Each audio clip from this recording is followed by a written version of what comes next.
Takže čaute, teraz pri novom videu a dneska sa pozrieme na nové Fortnite novinky, čo zatiaľ vieme o novej sezóne, ale ešte predtým ako sa vrhneme na video, tak určite nezabudnite dať like a odber a myslím si, že môžeme ísť na to.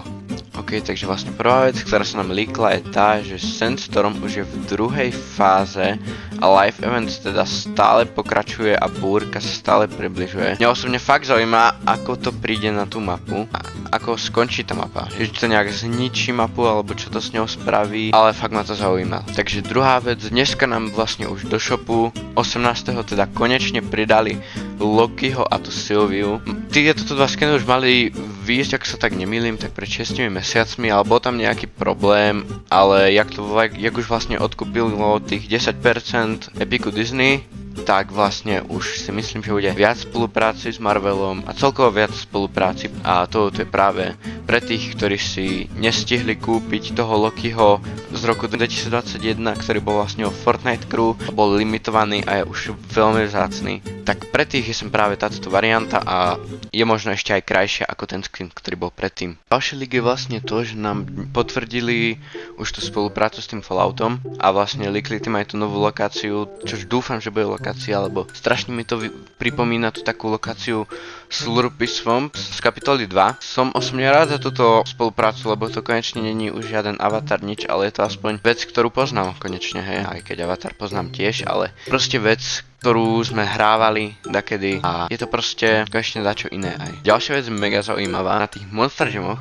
to som pozeral, keď som bol vlastne malý, myslím si, že aj veľa z vás, kde jazdia tí Monster Trucky a tak tam skáču, proste je to extrémna strana, dá sa pozerať. Vedľa tej areji bol Battle Bus a všade som boli nápisy Fortnite 24.5.2024 a tí, ktorí už o tom vedia, tak tam bola práve aj cosplaynutá týpkyňa za Bright Bomberku a v poste, ktorý postli, vlastne bol označený aj Epic Games, takže to je extrémne zaujímavé. Mega sa už na to teším, akože fakt. Ďalšia vec, ktorá sa nám práve líkla, je tento taký screen z PSK, alebo z čoho to je, takej wrecked tematike, takej zničenej a píše tam práve dátum, kedy má výjsť nová sezóna, a to je 24.5.2024. Ja by som práve v tento dátum, v tento deň chcel streamovať od rána túto novú sezónu a už keď sa mi to nepodarí, tak aspoň od poobedia budeme čakať na servery, budeme pozerať líky, takže určite príďte, ale ja si myslím, že sa nám to podarí rovno od rána a myslím si, že by sme si mohli spraviť aj nejakú tú súťaž o ten Battle Pass, takže určite príďte na ten stream, aby ste si mohli získať Battle Pass Chapter 5 Season 3 zadarmo. Takže poďte na to. Ďalšia vec je práve toto tu autíčko, ktoré asi teda podestávali nejakí creatory. To vlastne autíčko na ovládanie a myslím si, že toto tu auto nám práve aj pridajú v novej sezóne ako nové vozidlo, v ktorom sa budeme môcť voziť. A tí, čo ste videli už tento lík, tak práve viete, že toto tu auto má sem takéto kanóny. Takže ak by sme mali kanóny na autách, tak by to podľa mňa bolo insane a v Zero Buildoch by to bolo fakt ešte lepšie, takže mega cool. Ďalšia vec, Epic posielal vlastne ľuďom tento tu taký akoby harmonogram, akú tématiku sezóny a Battle Passu by vlastne chceli v nových sezónach. Je som práve takýto harmonogram, no ja by som akože, keby je na mne, tak by som mohol byť teoreticky cool nejaký military war, nejaká akože taká military sezóna, to by bolo celkom dobré. Hororovú sezónu by som extrémne bral. Nostalgická sezóna, samozrejme. Video game characters by neboli zlí možno. Zase Marvel sezónu, tak prečo by sme nemohli mať gaming series sezónu? A akože Detective Crime by tiež mohlo byť dobré. Celebrities, no nemuselo by to byť úplne najhoršie, no. Takže toto sú také, ktoré by som asi bral ja. A dajte mi do komentárov vedieť práve, aké sezóny by ste chceli vy. Pretože si myslím, že je to veľmi zaujímavé, že proste Epic poslal ľuďom práve takýto harmonogram, že čo sa im, čo by chceli. Epic asi chce, aby sme im dali najavo, že čo by sme asi tak chceli v ďalších sezónach a tým pádom by sa asi ani nikto nemohol sťažovať na to, že mu to nevyhovuje, pretože si to ako keby vybrali oni. Aj keď samozrejme iní ľudia dali možno dať čo iné, ale nebolo by to podľa mňa úplne najhoršie, keby sme práve dostali nejakú zaujímavejšiu tématiku, ako bola práve grécka mytológia, pretože mňa to fakt nebavilo táto sezóna. Aj keď som to hrával celkom, ale nebavilo ma to naozaj, nebolo to úplne moje. A ja som sa v tom nenašiel práve, takže som zvedavý, čo spraví Epic práve v ďalších sezónach a celkom ma to zaujíma. Ďalšia vec je sem práve to, že socha je teda už popraskaná po live eventoch. Myslím si, že teda v traileri alebo niekde spadne práve na tú lokáciu a zničí ju.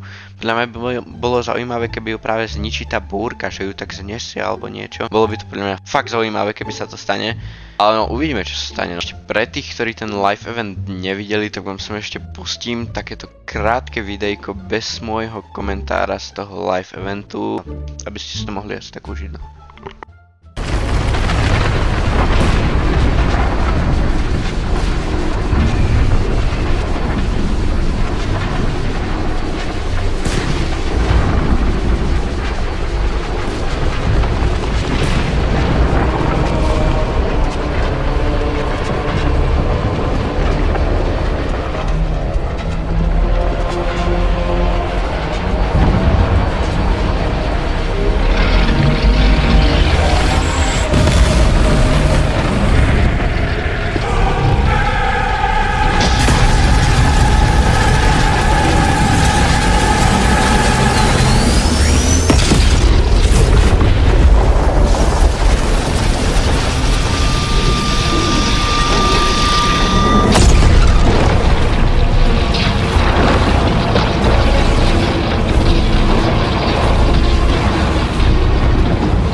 Takže toto by bolo asi všetko z tohto live eventu a za mňa to nebolo zle, na to, že to bol in-game event, tak sa im to fakt podarilo. A nemôžem asi na to povedať jedno krivé slovo, pretože tento event bol oveľa lepší ako nejaké ničenie reťazí Pandorinej skrinky, takže kúsok sa to asi posunulo. Ale môže to byť stále lepšie, hej. A verím, že sa Epic vráti teda k starým eventom, ako sme mali takedy, pretože tie mali fakt čo do seba, boli fakt insane.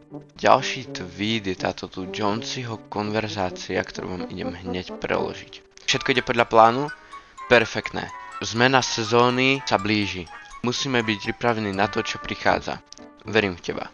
Poviem ti viac. Práve to viac povedal v tej hlasovke a mňa mega zaujíma, čo povedal v tej hlasovke, je to také, že no, mohli nám to povedať, ale podľa mňa to inak to využijú, ale práve tá zmena sezóny, čo sem píše, tak to podľa mňa nebude akože zmena sezóny vo Fortnite, ale že to bude zmena klimatickej sezóny, že akože počasie dávalo by to aj celkom zmysel, pretože má tam byť piesočná búrka, takže tam bude horúco, sucho, podľa mňa to bude tak a idem to vám to ešte dať doprekladať, takže ho sem potom oslovuje, že Jonesy. Všetko je na zajtra pripravené. Si, takže práve vieme, že to, ten základný text bol v taliančine, hej, ja som to vedel, ale proste to je preložené do angličtiny. A sem na konci píše, že všetko je pripravené, striko Fortnite. Teda neviem, či je teda Fortnite striko, ale je to také zaujímavé, celý ten text, no. Som zvedavý, že ako to ešte využijú. Je to teda ďalší teaser, ktorý je teda zo Španielska. Sú sem tie slová z tých teaserov a píše tam Wildness, No Breaks, Wrecked a Get Wrecked. Takže Wrecked to je teda ten názov sezóny. Takže to je asi všetko, čo tak z toho máme zatiaľ. Posledný leaks máme ten najstarší a to je práve ten plán na tento rok, ktorý leakol vlastne Fortnite. Dajú sa nájsť fakt zaujímavé veci. Ja som sa na to minule tak pozeral a strašne mi ten typek napríklad pripomína SGT Wintra. Neviem prečo a myslím si, že práve niektoré tieto skiny by mohli byť v Battle Passe. Ja teda neviem, aké to sú, je to strašne rozpixelované. Ale teším sa na piatok, pretože tie líky tam fakt budú insane. Takže naozaj nezabúdajte prísť na ten stream. Ja vám garantujem, že vás to tam bude baviť a rozdáme si aj nejaké Battle Passy, zasúťažíme si o rôzne gifty, takže sa naozaj máte na čo tešiť. A ja sa s vami pre toto video už lúčim, tak čaute.